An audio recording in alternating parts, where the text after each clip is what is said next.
Kapag tumigil ang isang Muslim sa kanya, pag-aayon, no?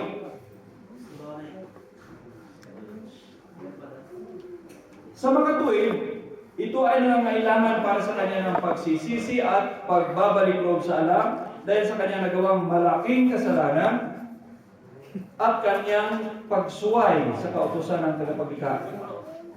At ipinag-uutos para sa kanya ang pagbabayad sa araw na iyon lamang. Maliban po ang dahilan ng kanyang pagtigil ay dahil sa kanyang pagtalik sa araw ng Ramadan, sa gayon babayaran niya ang araw na iyon at bukod doon ay tungkulin pa niyang magbayad sala sa naturang pagkakasala sa pamamagitan ng pagpapalaya ng isang alipin. Ibig sabihin nito ay sa pamamagitan ng pagtubos ng isang alipin ng Muslim. At pagkatapos ay kanyang palalaan. Sapagkat binibigyan din ng Islam ang kahalagahan ng pagpapalaya sa isang tao mula sa pagiging alipin sa lahat ng pagkakataon, datapot kapag wala siyang natagpuang alipin, tulad sa panahon ngayon, siya ay nararapat mag-ayuno ng 2 buwan na magkakasunod at kung hindi niya kaya ay nararapat na magpakain siya ng 60 katao. 60 ka, 6 na pong mahihirap. Okay.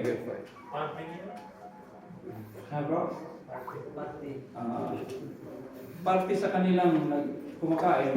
So for sure sa iyo, hindi party. Gagawin ako ang pakainin mo kay Sid. Okay.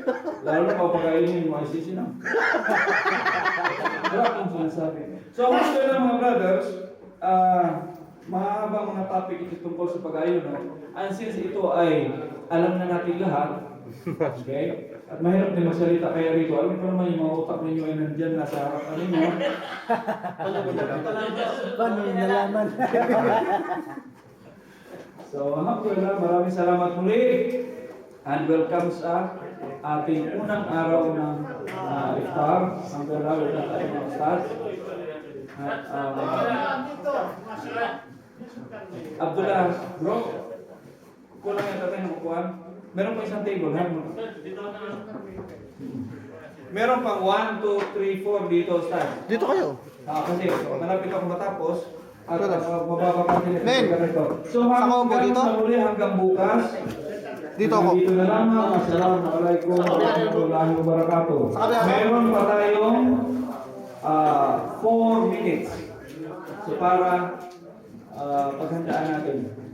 Kasi mahirap din kasi bigla na lang maputol.